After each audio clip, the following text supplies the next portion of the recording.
Oh, I've got you over here, Calvin, but you can go wherever you want. Oh, I'll go. I'll just move the name tag. All right, Calvin, sorry. Thank you, Calvin. No, I don't. Nice to see you.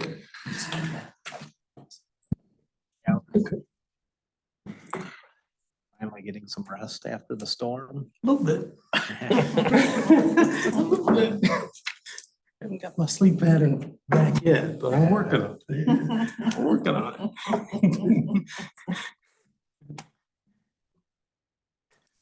We all ready? We're ready. Yes. All right. Well, good afternoon and welcome to the Delta CIA board meeting. I'm gonna call the meeting to order at 4. There we go. All right. I'd also like to thank Scott for running the meeting last month. I was out at COVID, you were out. Yeah, I was out too. So, yeah, Scott's back to run the show for us, so awesome. Let's call the meeting to order, which we did, roll call. All right, Tony. Here. Scott is not here. Kenneth. Ken? Here. Calvin. Here. Laura's not here, and then Rachel. Here. Awesome. And Peggy's here. All right, great. Is there a motion to approve the agenda? So moved. Support. Awesome, thank you. All those in favor say aye. Aye.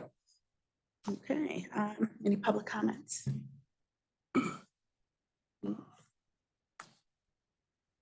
Okay, approval of minutes from the August 14th meeting. August 14th.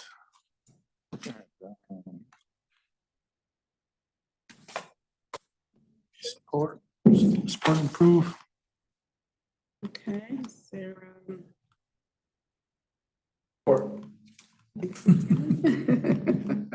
all those in favor say aye. Aye. All right, motion's approved. All right, let's get to the old business. Corridor input survey results. I'll start. You're gonna start? So, good afternoon, everyone. I won't delay the main speaker today. So there's a lot of information in your meeting packet, like I said in the email that went out to you. And I thought about different ways to send it out, keep it short, but there's no, it's like kind of one of those things, just take all of it and we can sort through it. But there's an introductory memo.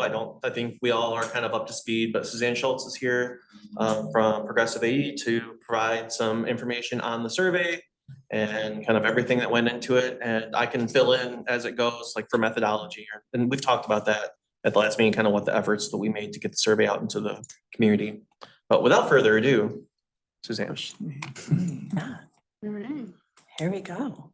Wow. Yes. First, I have to say, and I said it in my memo, but wow, you guys have a very engaged community, over 1,000 responses, and the thoughtfulness on the written comments that you received. We had those 2 big questions about kind of what concerns do you have about the corridor and what's your vision, and there's just so much great information. I mean, pages of content. So today is really a high-level view of that content. So ideally, later on, what you do is if we're looking specifically at transportation or design of the corridor, we'd pull out all of those specific comments, because some of the comments were even, maybe it's because you're near Lansing and you've got MDOT people who live nearby or something, but everything from signal timing to progression down the corridor was discussed, and just regular observations by people, which clearly are informed and I think could really be beneficial. Because sometimes what I've learned in these surveys and just community engagement in general is that there's data that you're making when you make decisions as a policy body. There's qualitative and quantitative data. And this is qualitative data, right? This is the data that the anecdotes and the personal experiences of people. But 9 times out of 10, the quantitative data supports what they intuitively know and what their experience is. And so I think the amount that you have here is really rich and great to work with. So we had the survey, and we'll go to the survey purpose. We wanted to kind of focus on facilitating positive improvements to the corridor from Broadbent to North Waverly Road. And part of your charge, even when you were appointed as CIA board members, was how are you going to engage with the community? What input do you want to help make your decisions? inform the discussion, and really take a look at kind of how are people perceiving it, and reacting, and how is it really working for businesses and residents. And so we refined the survey, we went through a couple times to get it right, but I think in the end, you ended up with a survey that was just right. Kind of one of those Goldilocks tests, right? So what's notable, I think, if we look at the kind of response rate, is that it's really good, even though you had some partial responses, the 177, 83% is a completion rate, and that's a really great percentage for a completion rate. It tells you that the survey was just right, because if you had like a 50% completion rate, that it's too long, or you lost people's interest and they're just not engaging fully with it. So you had a really good completion rate on it. And the first question that we asked people were kind of, how do you use the corridor? Do you travel to or through? Because those can be different things, right? If you're just going through the corridor, all it means is it's a street. It's a conduit for you to get from one place to the other. If you're traveling to, you might be interested in experiencing that. You're patronizing businesses. You're doing other activities along the corridor. And so most people do both. They both use it as a to and a through. But you have 7% who just travel through, and then 17% that travel to. Businesses don't really use it as a major corridor that they travel. So a lot of, as I mentioned, the comments reflected a lot of experience with the road, and you can see that in who responded. The safety question really came up because there's lots of, oh, did I skip one? I did. So we wanted to, sorry, Peter. No, you're good. I was trying to pre-look at my screen. So kind of what experiences have they had along the corridor, and almost 100% have driven or ridden in a car along the corridor, but a third of people have walked from some point to another, which was interesting. And you had almost 20% that used a bicycle, and then 5% that traveled by bus, and 0.3 used a wheelchair, and actually you had 3 respondents with wheelchair comments. So that's your little bit, but most people have, they've all experienced it by car, but the walking experience is interesting. And I think kind of in this data and in the comments, you can see, even if people never walked along the corridor, you can hear empathy in their responses about, or concern for people who do walk along the corridor, and they are worried about pedestrian safety and how people are using the corridor for those purposes or in that way. And so I thought that was another thing that kind of struck me, was kind of this comment of empathy, even if they're saying, I'll never walk, or I'll never drive, but for those people who are walking, I am concerned about their safety. And so we asked kind of, how safe do you feel driving or riding in a car? And then we also asked kind of a series. So they said, I drive. We asked, how safe do you feel? If they said, I walk, how safe do you feel? So we had the follow-up questions in the survey. And only 18% said they felt very safe. You had almost a third say they're uncomfortable or very uncomfortable along the corridor. And then about half said, somewhat safe. So it's not, I would say, a glowing, feeling about the corridor. This is a great example of, well, what does the data show us? That quantitative data that we would get from MDOT about the corridor and how it works. Because there's anecdotes and the stories in there, I see an accident here, I see this crash here, I'm worried about this intersection, were in the comments. So for people who walk, we asked how safe. 10% said very safe, but then you had kind of this 43% somewhat safe, and then the rest were uncomfortable or very uncomfortable, unsafe, with about 1 in 5 saying very unsafe. And then biking here, 5% felt very safe. So this is the big percentage where most people felt very vulnerable or unsafe. Or uncomfortable. That was, almost 3/4. Well, it was 3/4 of the people who said that. So biking, and in the comments, you also saw a reflection of some non-motorized suggestions. I know you're going through a non-motorized plan effort now. And there's certainly comments to pull from that data to talk about how can we make biking better. But there was definitely a lot of comments in that regard. And then being a bus rider, actually one of the highest percentages, right? So of those vulnerable road users, they felt very safe, 37%. Somewhat safe, 37%. So you had a pretty, overall pretty good, which is, I thought, surprising. Because you don't have, bus shelters or really enhanced facilities. There is sidewalk. So maybe that's why, if they're going from an apartment building in the back and using the sidewalk to get to the stop, they're not maybe walking or having to cross the street. That might be why. And then 8, I mentioned there was only 3 respondents out of the survey results. And each one had a different answer. So, but no one said they felt very safe. I guess maybe that's the takeaway. I summarized at the bottom in the bullets because I know it's a lot, just looking at the chart, kind of how the operations of the corridor, what people feel about that. There was about a third, well, a little bit less than a third, who felt that they felt very safe or safe making left-hand turns. And 57% felt uncomfortable or very vulnerable, unsafe. And I think that part of that is due to, and you saw it in the comments, the speed of the road. They felt vulnerable, part of it's people running red lights. There was discussion about enforcement and the need to do something about enforcement. So there's just kind of this, I think, a lot of experience for people about seeing how things work with left-hand turns and concern about it. Making right-hand turns, understandably so, they're not crossing traffic, much more felt that they felt safe making those turns. And about half the respondents felt safe at the highway interchanges, and a third do not. And the comments that you received around those who do not you had a lot of biking comments, pedestrian comments saying, I'm not comfortable in this area. It's not clear where the traffic is moving. I can't get across. So that was where you saw a lot of those comments come in. I think the last bullet point, sorry, Peter.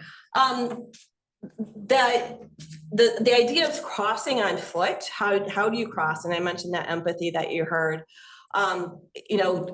80% would feel uncomfortable or very uncomfortable crossing the street.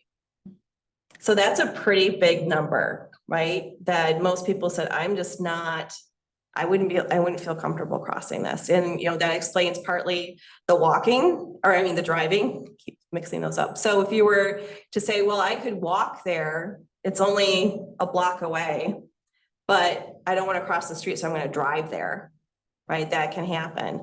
And in fact, it's funny because one of my employees actually lives in the apartment building behind the hotel.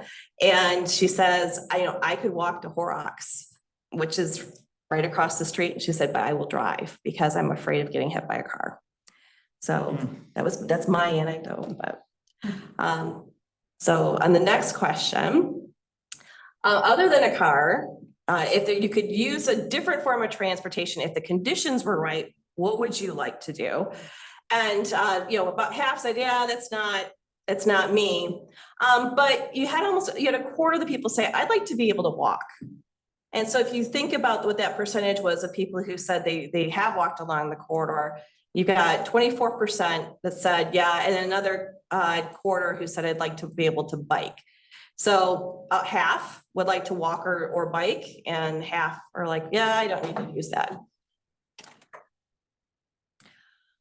When we talked about different kinds of modes of transportation, pedestrians were ranked underneath cars, obviously. I mean, this is a very car-oriented corridor, and it does carry a lot of traffic. And so it's not saying, we're going to get rid of all the cars on Saginaw Highway. That's just not a reasonable expectation. And so I think you can see that people realize that.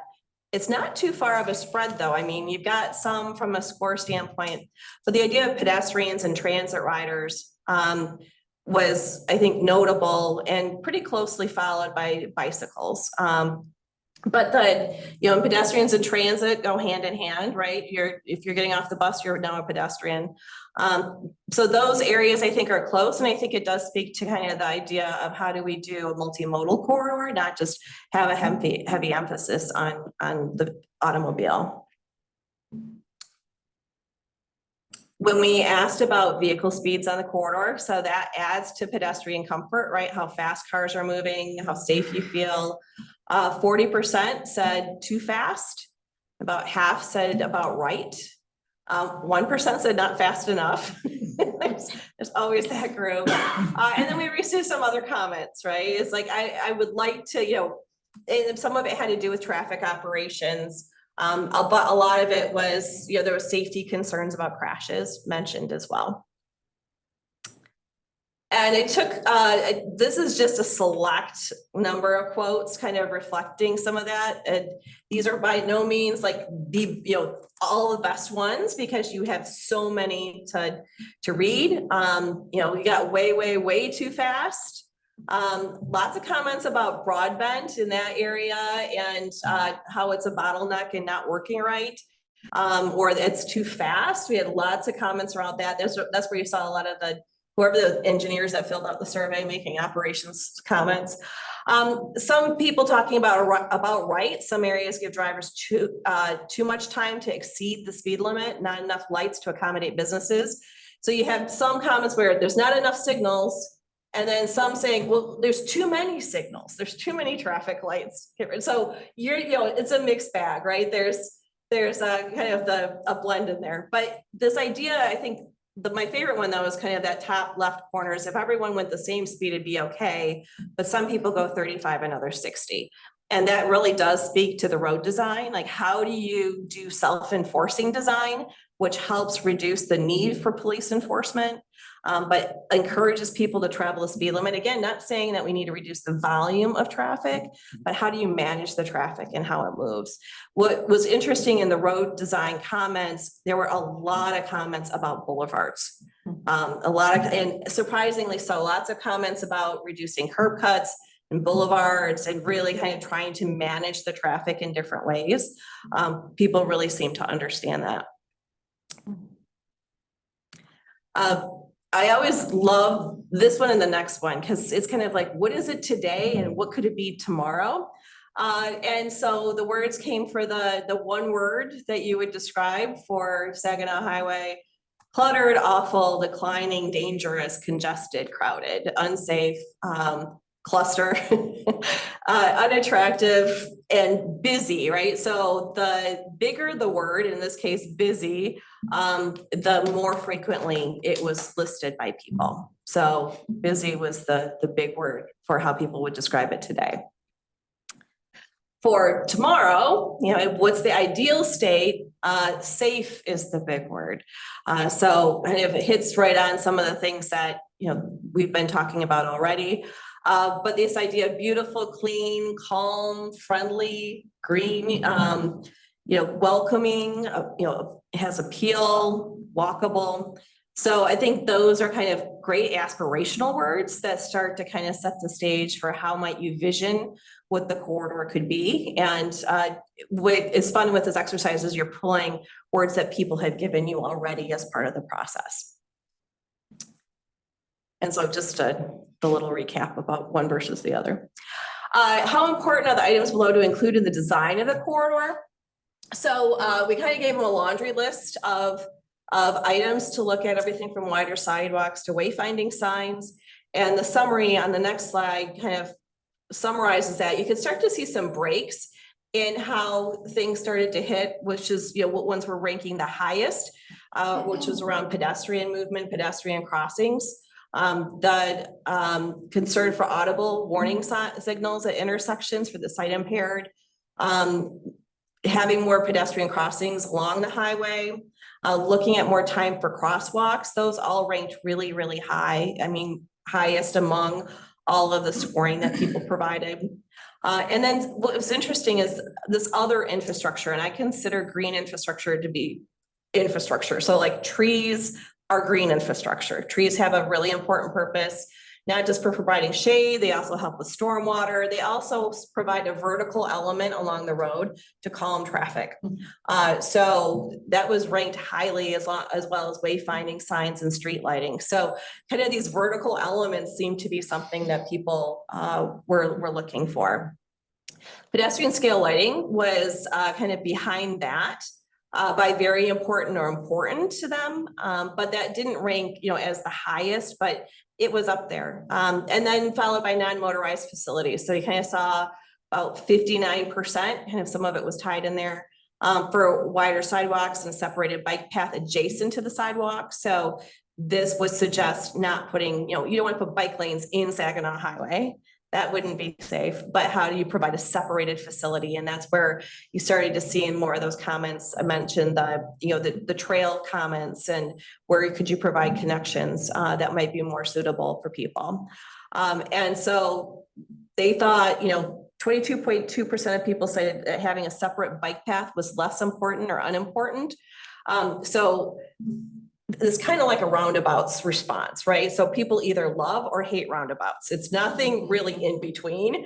This was kind of the same way for bikes. Like you had a lot of support for bikes on one end and the other one's like, no, we don't need anything for bikes. So this is where you saw some of the biggest divergence between kind of what everybody was thinking. Bus shelters, 56% said that providing bus shelters to transit riders was very important or important, and only 17% that was less desirable and not desirable. And that was one of the lower percentages. So I think that's supportive. Landscaping, just over half of people said landscaping was important. Some of the public comments that were in there, people did mention landscaping, but they seemed more concerned about the operations of the corridor. And the pedestrian safety than necessarily the landscaping. But what's interesting is when we talk about flowers, plants, things like that, that didn't rank as high, but when you talked about trees did. So it's kind of this, you have to think about how that works. And then placemaking was ranked the least high out of those, with a third of them saying less important or not important for placemaking elements. So art, benches, those types of things that you'd want to see to build that sense of place. Now, what's interesting, and it might be that they were thinking about the operations of the road and how things work, because when we get into the uses, you start to see, well, we want more of a downtown or we want some sort of mixed use. Well, that all lends itself to placemaking. But those could be viewed more as embedded elements into a place rather than necessarily in the corridor itself. So it could be more geographically centered, depending on where you want to do interventions or where you want to see improvements than just along the entire corridor.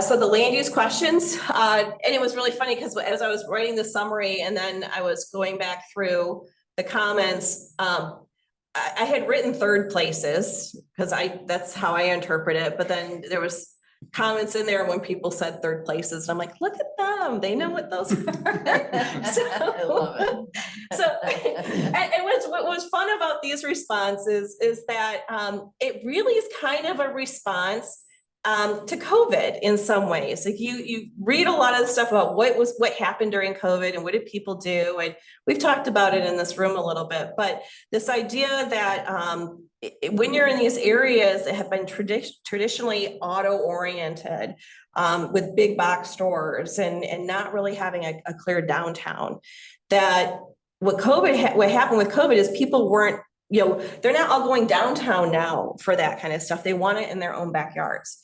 And so they want restaurants and entertainment and things that are nearby, ideally within walking distance. And that's kind of a different change. And so that's really where a lot of activity is starting to happen. But I would say even in downtown Lansing, if you look at the new data on it, they lost a third of the workforce going downtown, but they're starting to, and the quote has been, we're starting to act more like a real city. Yeah. Because we're not just relying on the office workers, we're starting to get more residents and more entertainment, and it's starting to function actually more like other places do. So it is interesting to kind of see how that's changing. But so 3 out of 4 people said, we want restaurants, green space, entertainment. They want to be out and about with other people. Only 39 people said they want fast food is most desirable along the corridor. Again, that speaks to kind of the character, right? That's a pretty big shift. I'm not just all about convenience and drive-throughs. I want something where I'm getting out of my car and I'm walking around doing something. 2/3 like the idea of a town center or a downtown area. And then housing was kind of interesting that on each one of the ends, so you can look at the line up above, it's the third from the bottom in the table. And, only 8% said most desirable for housing.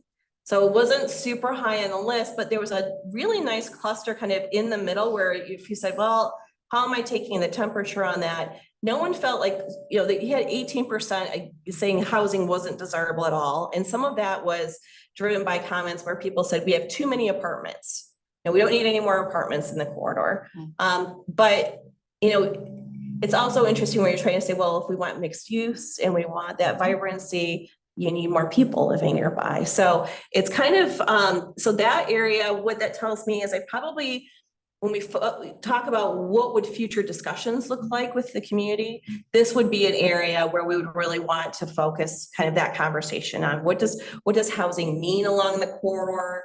What does it do for us? What are the negatives to it? If there are any, kind of how do we talk about that? Because that one I think is kind of soft as far as people are kind of all over the place on it. And so having a discussion in that arena would be, I think, really helpful going forward. I think it's also helpful to emphasize that, the housing and the apartments come in context with all of the other aspects that are in close proximity to that. Yeah. Lansing is building a bunch of apartments, but they've got the London Stadium, they've got Impression 5, they've got the downtown that they're trying to revitalize. And trying to attract people to those apartments means enjoying those amenities in downtown. Yeah. Well, and they, it's not, if office workers are just coming there for lunch to the restaurant. Residents are going there for dinner, right? Or maybe breakfast. I mean, it kind of depends on those hours, but they fill in those gaps that just business hours, don't always cover. So it is it's a very important piece. Yeah. One type of business on the corridor, what would it be? Yeah, you can see the order. So, and it kind of goes along with those comments, right? That were in there. That's a total. He's starting trouble over here. I'm just starting something over here. Perfect. So, and I think that kind of speaks to, you mentioned the housing piece, is kind of what are these functional pieces and how do they work together? How do you support them? Everybody loves the idea of locally owned businesses, right? And what was interesting in the response that you had, the percentage of residents versus business owners, you didn't have a huge response from business owners because most of them are all chains, right? They're mostly national retailers. So you don't have a lot of locally owned business owners that can, that can speak to that can, they're independent businesses. I mean, you've got Horrocks, you've got the floral shop, you've got some to point to, Scott's Place, but kind of figuring that piece out. So some of it really takes intentional action to kind of recruit and nurture those things in the area. One type of use or business that you could locate on the corridor, everything from a bubble tea shop to a splash pad. But I thought that was interesting. I wouldn't add any more businesses to the corridor. There's enough vacant buildings as it is. The idea of high-end restaurants, there was a lot of comments about people traveling to go someplace else to eat and not necessarily in the corridor. So one of those things, as understanding that, especially if you're going to really focus on businesses and where you would want to nurture that, would be to have a leakage study. So the leakage would be how much money is leaving Delta Township and going into other places rather than being spent in your own backyard. And what's that demand for those other things? And where would that, what would that mean for the corridor to attract some of those if there's a void? Concerns about the corridor. Traffic congestion and speeding was the #1 response. The pedestrian safety and infrastructure, which we already talked a lot about, but that kind of came up again in the comments that were mentioned. So these were all based off of the comments that we received and kind of the frequency of things that came up. I mentioned traffic laws and worry about speeding and traffic signal violations.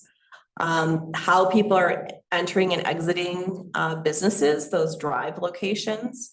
The appearance was fifth, so it's not the first, it's more kind of the operations, so kind of all 1 through 4 are really talking about road operations and how the corridor is working.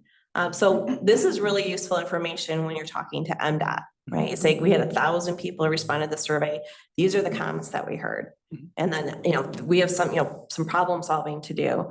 And in your purview, when you did your development and TIF plan, those are all public expenses. So those are all things that your money could go towards helping partner with MDOT to make additional improvements beyond what MDOT would do.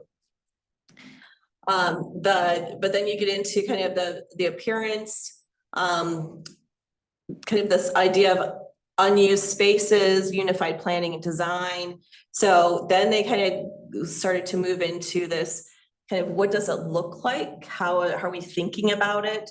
I was surprised by the number of comments about consistent planning and design standards.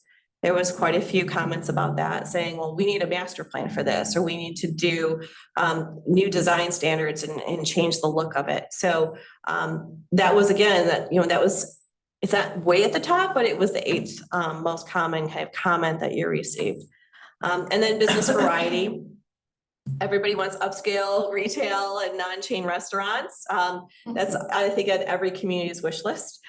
So again, it's how do you make that work and how do you figure some of that out if you're able to. And then public transit was in the top 10 as the 10th item. And so here's some of the comments that were received. Talking about crashes, too many accesses to business for the motoring public to turn, making it more vulnerable to car crashes. Very hard and scary to cross Saginaw at Saginaw Canal, and I frequently walk to Horrocks with a stroller. Completely designed for cars only and very unsafe for anyone else. We'd like to see more green space as part of the plan. With the numerous apartments in the township, there are many more walkers and bike riders, although it angers me, way too many apartments. Saginaw's not safe for them. So this is one of those ones where I said, there's empathy there, right? Lansing Mall is underutilized, which, the ideas about community space, wanting to make it more welcoming, appealing, green, and safe. So right now it's a hazard and a hassle. They don't like the looks of it. More landscaping requirements, stricter building standards, trying to look for some of that. I don't know if when you read those, were there any comments that struck you? Did anybody go through and read all the comments that you had gotten for the concerns with a glass of wine? Yeah, about that.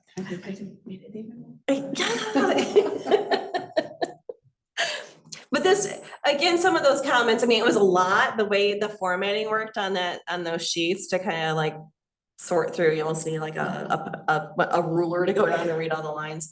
So this is where, parsing out kind of what applies to what and what are people really looking for, I think is probably beneficial. But at the high level, kind of this is the general sentiment of some of the So these were comments. just the highlights. Yes. Obviously, there were many more, but Hundreds of comments. These were the main themes throughout. Yep.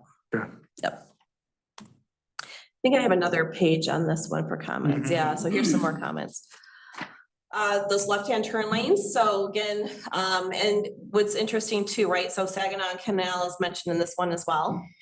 So you're starting to see where people are saying these are the hot spots that should be focused in on. That they, that the light at the corner of Saginaw and Canal sees so many accidents. I don't know if it's a case of the light timing or just unsafe drivers, but I feel something needs to be done about it.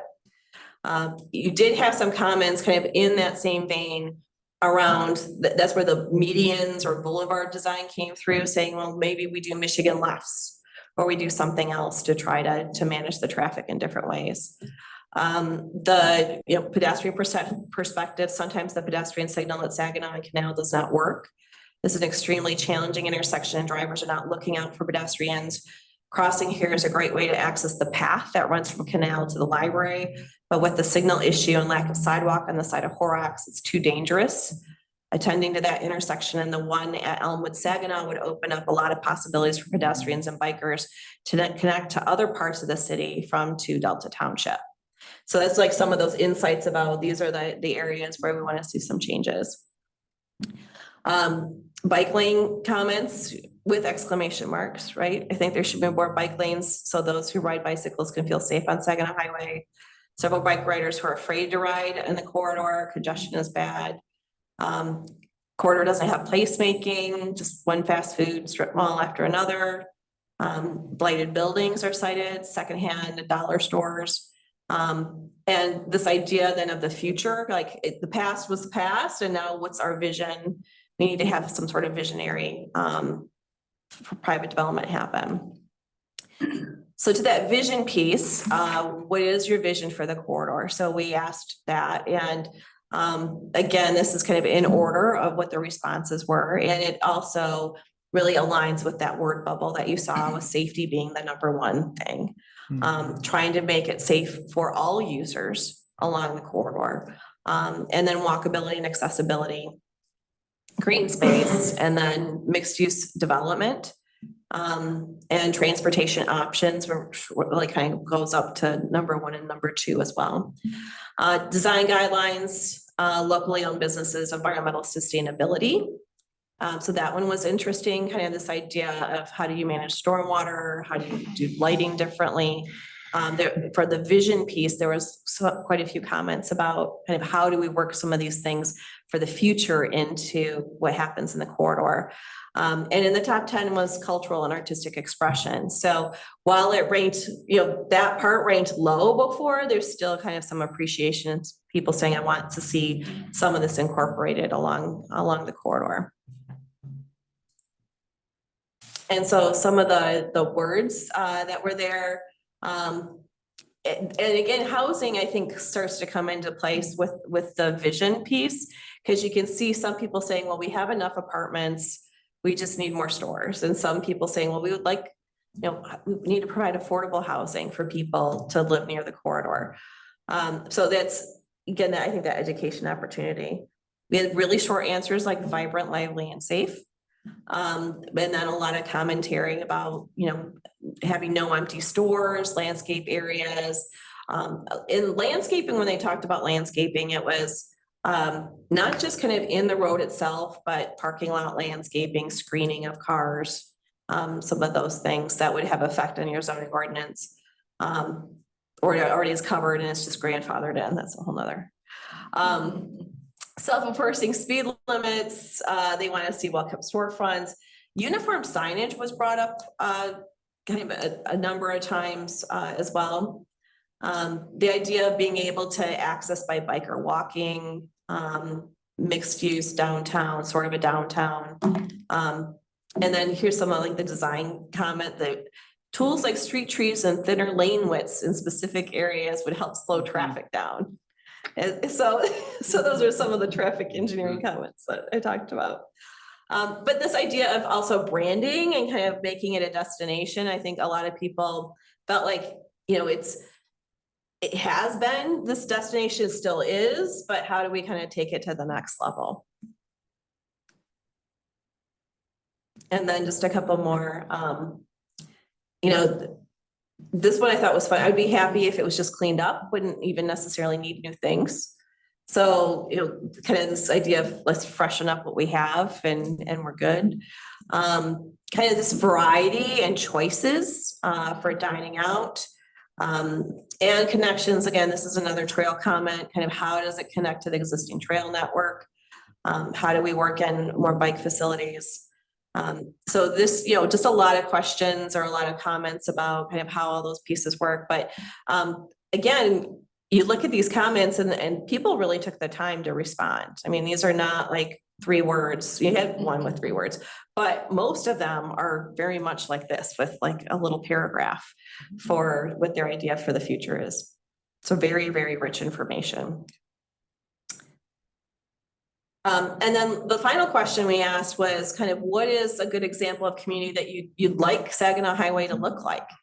And there's other in your packet, there were all of the responses were listed. But these were the top 10 that people mentioned. People you refer to East Lansing, Grand River Avenue by the MSU campus as an example. So that's one that has that big median, lots of green, there's trees in the median. So it operates, it controls where the turns happen. So that was one. Grand Rapids and Kentwood, so mentioned 28th Street, 44th Street. How is 28th Street better than what's up? I don't. You can't, It's 28th not- Street is gridlock.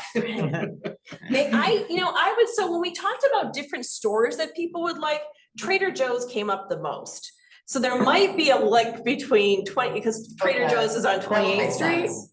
That's what my assumption was, because I hit, yeah, it was 28th Street. And that keeps widening that one, but that, I think it was Trader Joe's was the most commonly mentioned store that people wanted. So I'm thinking that's where it came from.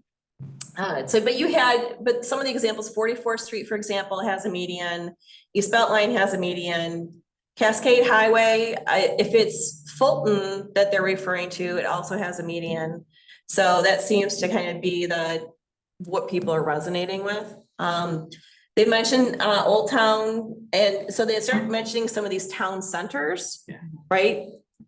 The mixed use, walkable, that's what I think those are kind of really all the other examples listed on there is kind of these little places. Yeah. So, and we could look at certain areas, like if we felt that they were typical of what people might want. This is where like a visual preference survey can come in handy where, like this, not that, what people feel most strongly about. But some of this development, your funding sources only apply to the public improvements, right? I mean, it depends on how you want to determine public. So like facade programs, things like that wouldn't be under your purview, but certainly having a vision for that and encouraging people to think about it is something that you could encourage and provide examples for. So, I whipped through this pretty fast, but there was lots of material to cover, and I know you're in limited time. Are there any observations or comments that you had about the survey as you were going through the results and reading any of the comments? Like I said, 1,000 comments, responses, that's impressive. Yeah, that was. Yeah. There wasn't much that I guess felt that it was just kind of like what I see every day when I'm driving along. Yeah. What's nice though, I think it's super useful from, what the public's priorities are and you can speak to it then, right? You can say, now you're not guessing, now know. And I think it also provides you then the ability to, like I said, like MDOT's going to be redesigning a portion of the corridor, then you have now information to bring with you saying, this is what the public is telling us. And so how are we going to address that? So I think it's useful from that perspective. I don't know if Peter has any other ideas about that. Not specifically, I mean, with your, approval, I think the idea was then to take the information that we're gleaning from the survey and turn it into action items, whether that becomes policy initiatives or some sort of planning efforts. Kind of how does this manifest in real life and what can we do with it? Not knowing what we know, or maybe we're reinforced. Maybe the things that we already thought have been reinforced by the public. So that's where the rubber hits the road to me. So those discussions are gonna be planned for the rest of the year, barring some other major project that falls in our laps here. I don't have a lot more insightful yet. To me, it was just reinforcing a lot of the things that, I have all these, I don't live on this side of town, and so I find myself spending more time on the west side more recently. But I have all of the same kind of safety concerns, and I know you mentioned, like anecdotally, you mentioned your staffer, but even just working here and going to Horrocks, I try to put it over across, like Frogger right across the canal here, but it doesn't feel right, and I've taken some walks to talk with different shopping centers and stuff, and it doesn't feel good to walk the corridor either. So obviously there are some changes that have, people would like to see some changes.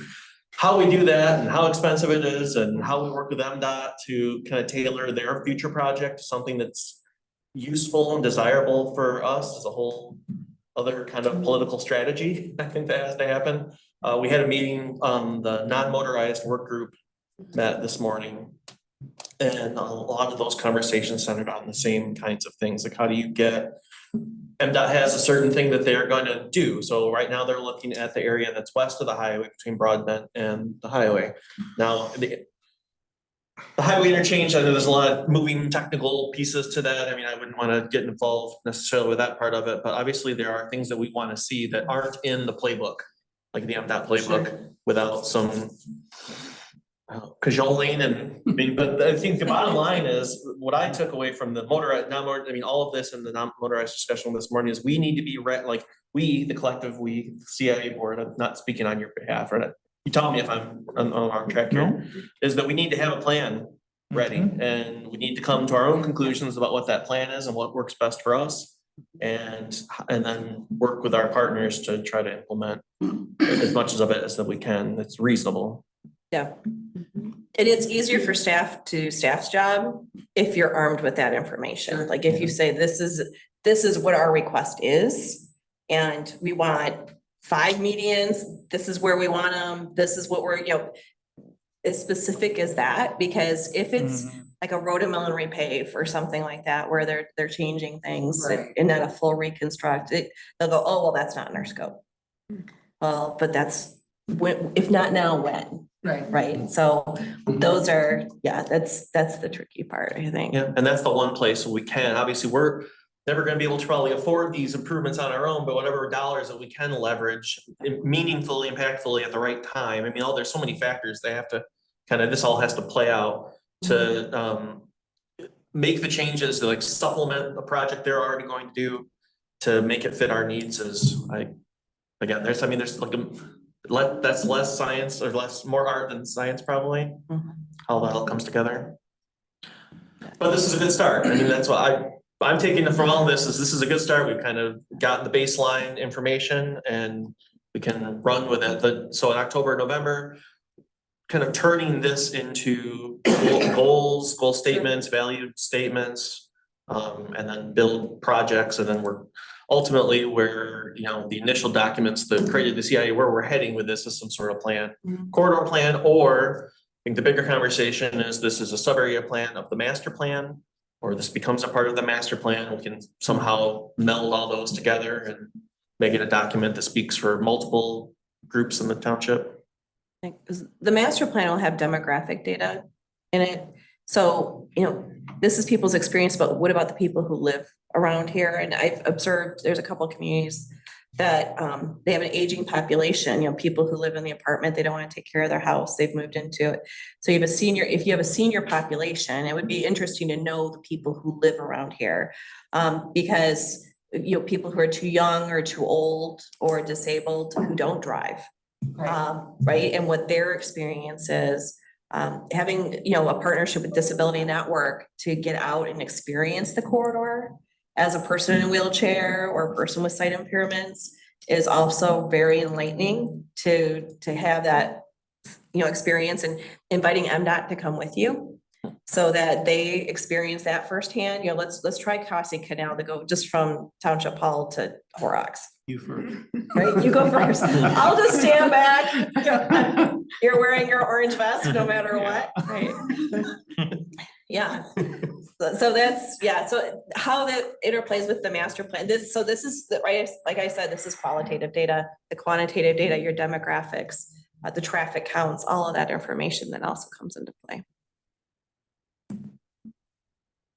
Any parting thoughts on the survey or kind of where we go from here with this? My thought was to have, either have it for October or November, a larger discussion on kind of how we how we take action. Well, how we plan to take action in the future based on kind of what we've learned from the survey. Because nothing's gonna happen quickly. I think that the people are, the results, I think a lot of folks are very realistic in the sense of it still is a corridor that is gonna move a lot of cars and you need to keep the cars moving efficiently. And I think the bulk of people just want to see it slow down a little bit, definitely make it look nicer and everything. I think people, even though, you had some on the edges, I don't think people are thinking you're gonna turn this into a downtown area per se. I think they understand it is what it is there. So a lot of really what we need to do really is gonna be working hand in glove with MDOT when they do that. The bulk of the stuff that's gonna make the real changes there and improve the pedestrian crossings, and when we're working with them, putting in, non-motorized pathway or something to improve it, they're all gonna really be focused on that period when they are, improving and redoing the highway. So that's gonna be the bulk of it. Some of the other stuff in terms of, looking at planting, looking at the light, the more pedestrian focused lighting, so looking at maybe some building standards and stuff. Some of the stuff as far as desire for higher end restaurants and things like that, it's the demographics of the community that dictate that, obviously places like Costco don't want to come to downtown because we don't have the incomes to support them. So you're gonna have to deal with the reality of that. So is it a two-phase approach where we do focus on that project? As we heard this morning, potentially, whatever, 2028 construction. And then, form up a plan around that from Broadbent to the freeway. And then look at, the bigger policy elements as well for the whole corridor? I don't know. Go ahead. I was gonna say, it's 2028 construction, but they will start working in design and scoping next year. Yes. So that's, I think, So more of the yes. milestone to hit. Because ideally, you'd like to have them incorporate some of this into their design work, is trying to get them to do it after they already had it designed and, down the road, so. Sure. Yeah, there will be a clock on it. I mean, it starts 3 years before they actually, 4 years before they really do anything. And then if you have a bigger vision and you want to leverage grant dollars, then, but the beauty of that is you leverage the monies MDOT's already putting into the corridor. And then if there's something that Township's putting in, then you can say, well, I've got this match and we're seeking this next thing. So it's how you play with those numbers that can hopefully get even some more stuff out of it. Also, if you're clear, if you want to be more bold, sometimes MDOT tends to be a little bit more conservative. Ideally, they'd love to have more limited access, or they'd love to do some of this. But having permission from the community to do that can actually encourage them to go a little bit further on stuff than they might otherwise too. I mean, it's a push-pull, depends on what it is. Though I know I'm referencing a meeting you weren't at, but we had this work group on the what was that called? Non-motorized. Non-motorized. I was there, yeah. Let's preface. And I mean, what you got from them is like, I mean, you need to have this stuff in a plan, and that's where their support is, where they can see that the group of people that have all agreed together, it's, it's not just like random ideas, this needs to be incorporated into plans. That's why I mentioned the master plan or corridor plan. Like, we've got to get it together into something that we can submit to them that shows like a community buy-in. Well, and then you can say, this is our standard. Right. So for example, when I was in Grand Rapids, our standard in neighborhood business districts was a 12-foot sidewalk. And MDOT's default was 5 feet. I said, that's our standard is 12 feet and you don't blink. And they're like, well, okay, we gotta do a 12-foot sidewalk because that's what they said. So I mean, they might come looking for some money from you to make up for that. But it was like, this is our standard. Yeah. And so you're gonna tell me you're not gonna build to what our community is expecting. And so it does really make a big difference.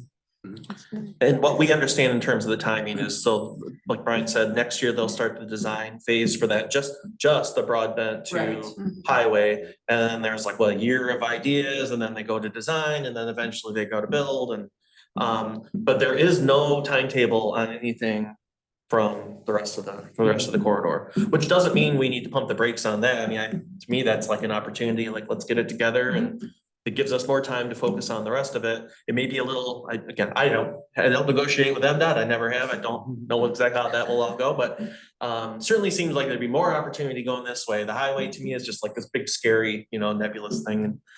Stay out of it, but we'll see that. So we have some time, but definitely let's keep the pressure up. You have time, but I think that first stretch kind of sets the tone and that kind of shows what we want the rest of the corridor to look like. So Yeah. when they do that stretch, whether you got the trees and different lightings and different intersections and things like that are all, if you can get that in there, then the public sees it and say, yes, well, this is what we want to see all the way down the corridor. Agreed. Can you make sure that everybody on the CIA board gets the online survey for the Delta Township non-motorized? Yeah, I'll send that out. All right, thank you. Can I ask a question? Sure. With the recent actual money that came to the state of Michigan, a number of towns and townships, I guess, were awarded monies for corridors. Did Delta receive anything that we could utilize in terms of building or adding to the financial of corridor improvements here in Delta Township? I'm not aware of funding that we received for a corridor from the federal government. Okay. I was just thinking if we did, that'd be an opportunity to get some matching dollars. That gives more validity to saying we want a certain size sidewalk and we're prepared to pay for it. I get it. Okay. I think those dollars were tied to specific projects. So Yes. as we develop our projects, we certainly Yes. will be aggressive in going In the after. future. We can be more Yes, in the competitive future. Yeah, Yeah, maybe next year. that's good. Like, who controls the lighting down Saginaw now? Who's in charge of whether or not you got the lights we have or something that's different? Well, Up to the boardwalk light? Yeah, BWL for the most part. well, BWL, but if we decided, we wanted different lights, we would have to work with them. We would probably have to change them. Now, last time we did a lighting change, I think it was about, 5 years ago. Yes. Which you might remember, Mr. Supervisor, that's when we switched to the LED lights.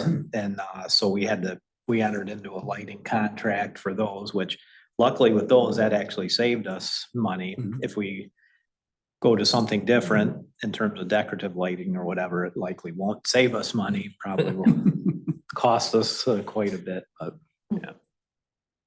Yeah, I'm not looking at it probably saving us any money. It costs money to put something nicer looking than what we have. Well, I think that's the point to the CIA, right? If that's an enhancement that we want, lighting is typically that one area that MDOT would look at the locals to participate. It's pretty low hanging fruit, to your point. It's. Or if they're gonna pay, they'll take like the cost of the Cobra head Sure. and credit you that cost, Yes. and then you're paying the bulk. Yeah. Thank you, Suzanne. Yeah, Thank you. very much. It was good. Fun to go through. Any other questions?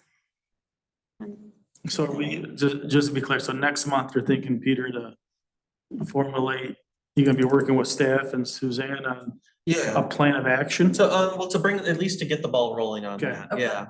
I just want to keep the momentum up on the discussions, kind of coming fresh off this survey. And how I don't have it all squared away in my head yet, but how we would navigate the next steps. Was the goal. One thing we do have to keep in mind, one of the things we hear when we're talking about the corridor overall and stuff, everybody understandably feels the east side of the corridor doesn't maybe get the attention as the west side of the corridor. And with MDOT first joined that part from the highway to Broadbent, and if we create a different vision so it looks nice, we're gonna get criticism that, look at, you're once again focusing on the west side and making it look nice, and you're ignoring the east side, and that's gonna be, I think, a huge thing we're gonna have to somehow manage, because that's one of the everybody tells you it's the east end that needs the most attention, and if they see us, in their view, putting our energy and attention on the west end of it, there's gonna be some people who are disgruntled. So I think we're gonna have to just educate them that we're not in control on where MDOT works first, and they're gonna be working there first. So our vision of what we want to see the east end look like will kind of start by, making the west side look like that. So they have to understand, we're not ignoring them or putting them last, it's how it is, It is. I think that it's just an education piece to do. Or you do some light interventions, maybe you can get tree planting, or you can do Yeah, some because I other would like to do things. some low-hanging fruit stuff at the same time. Yeah. Good idea. And tell them that it's from the money from the east end, or the west end. West end. It's the west There end you money go. being spent West here. Yep. Good. Policy, item 7 is that we have no new business. So let's move on to item number 8, other business, staff updates. Sure, I'll go through the projects, and if Brian has anything to add, we'll do that. So in the email from the packet, there was the spreadsheet, or it's not a spreadsheet, the table with tenant changes that we track every month. It was not in the packet because I didn't want it to end up at page 120 and it get buried, so I put it separately. Just a couple, I'm just gonna look at the list and kind of go through it a little bit. So new stuff, this Palmer Donovan is a new construction. They took over, I think, half the building down on Snow Road. It's a pretty large building. We've got some new food vendors at Horrocks, and then one just got added that's not on the list. Oh man, Hard Knocks food truck. So they're actively adding to the food truck roster at Horrocks. Wingstop down here in the former McDonald's opened, Crack Chicken opened, Americana Bistro at the mall reopened. They were closed for like 6 months. We got a new manufacturing business down in Empire. So there's definitely stuff, new businesses continue to pop up. We have a lot on the bubble, like things that are about to happen. So the Buddies, the Korean barbecue is taking over Buddies. I've got the new school opening, a couple different retailers, a new restaurant and Firehouse Subs. The biggest one on here probably is the Fun City Trampoline Park. So they're taking over the, what's it called? Dick's Warehouse Sale. It's not that's like their warehouse business down there in the shopping center. And then that Dick's is moving into the Bed Bath and Beyond. So they're taking up an empty space and getting a new tenant. So that's a win-win, keeping the Dick's and getting a new trampoline park. So that's 3, we're a trampoline destination. What's the Who knew? school? The Cedar? The school is Classical Cedar Elementary, or Cedar Classical Academy. They're actually over in Meridian Township. They've been operating in a church. It's a private religious school. They're taking over a former insurance building. Yeah, and Zapzone, I think you probably saw the article in LSJ about Zapzone. They're hoping to be open by the holidays to entertain that holiday party, like the office party kind of thing. And no big. Are they the ones getting a liquor license? Yes, so they've applied to the state. The last thing I heard from them was they're hoping to have an answer in early October. So everything's off to the state. It's their investigators are doing whatever they do and they're figuring it all out. So yeah, I think you've seen most of this stuff already, nothing extremely new, but if you have any questions, I'm happy to field them or get info back to you after the meeting. So we'll continue to have this as part of the packet every month. Thank you. Oh, and the one thing I did want to note, I noticed that this on the couple of our banners are looking pretty tattered. One of them down at Waverly. I just wanted to let you know that that's on our radar. I saw them. So we'll take care of those.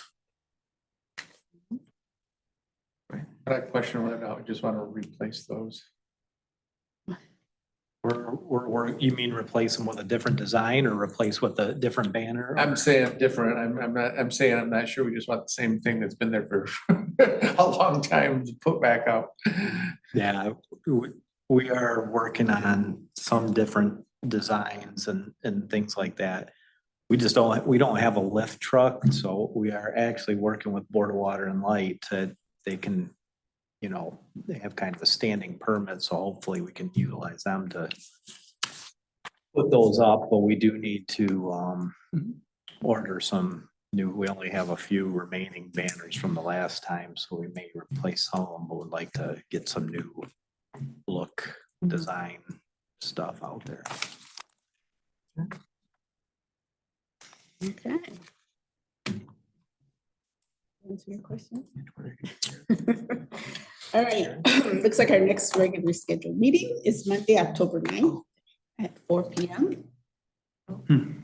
Do you mind if we do a couple other things under staff updates? We saw. Oh, sure, no, go right ahead, I'm sorry. So I didn't take one for I did. I distributed some, so Brian had reached out to CATA to get some information on the ridership so far. So I'll, real quick summary. So the Route 3 was extended out here. It's a grant funded program. It's only for 3 years, pending future dollars and all that. So Brian had asked for some information on ridership just to share. I'm looking at my email because he had provided some summary data. Sorry, I got like different screens going in front of me here. And this is just, when I mentioned earlier, this was something that, the route extension is somewhat of a sensitive topic. And so we're gonna just share it internally. And so that's why you're just getting the hard copy printed. There was some summary data that he had provided us.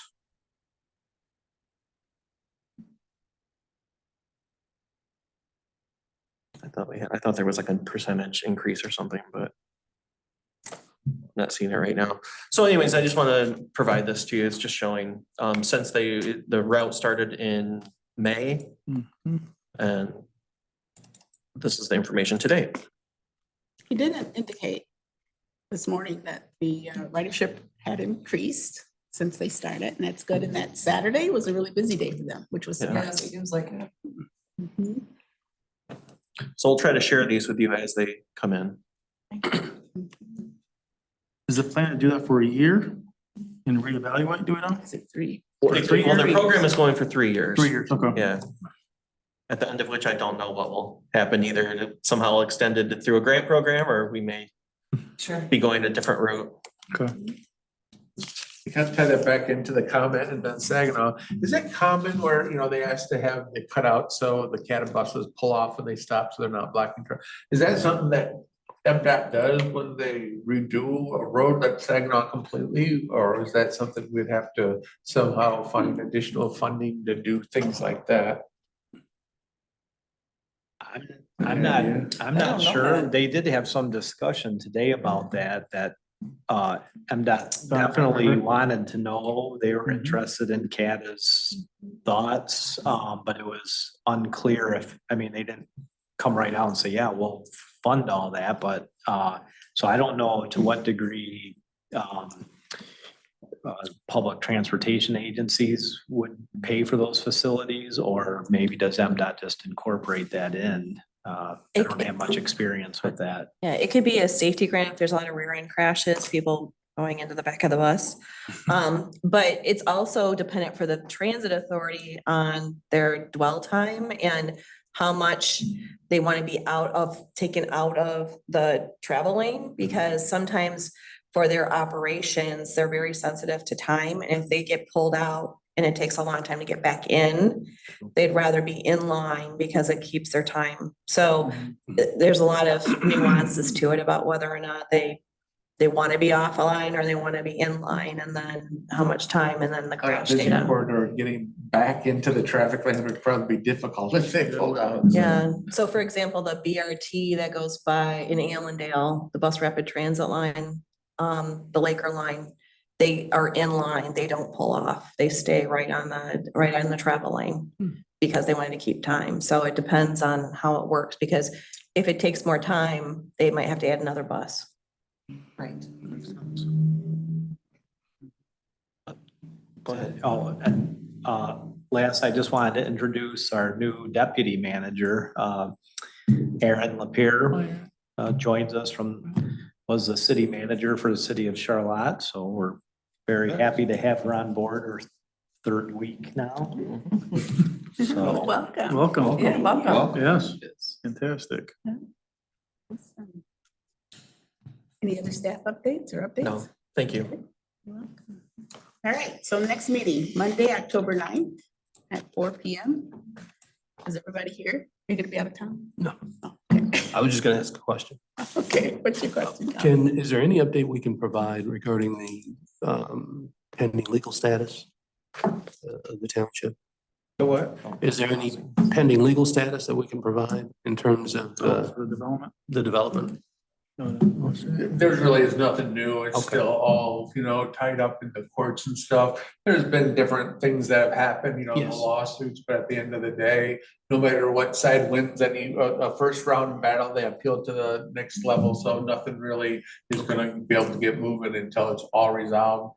And there's still a bunch of appeals pending, so Yes. I don't foresee it being resolved or anything really moving forward for a while yet. Okay, thank you. Anything else? We don't need our closed session, right? I Mm-mm. don't think so. All right, is there a motion to adjourn the meeting? So moved. All right, support? Support. Thank you, everybody. Thank for, you. Thank you. Thank you. Coming out, being here today. Good job. And thank you, yeah, Suzanne. Sheldon, I didn't hear you raise your hand about taking all the wires out of the cables below grade. Oh, that didn't come up. That didn't come Maybe up. that's what we were talking That about. didn't come up during our meeting. With all the storms we had, seemed like it'd be beneficial. We were just busy putting them back up. That's what I'm saying. Why put them back up?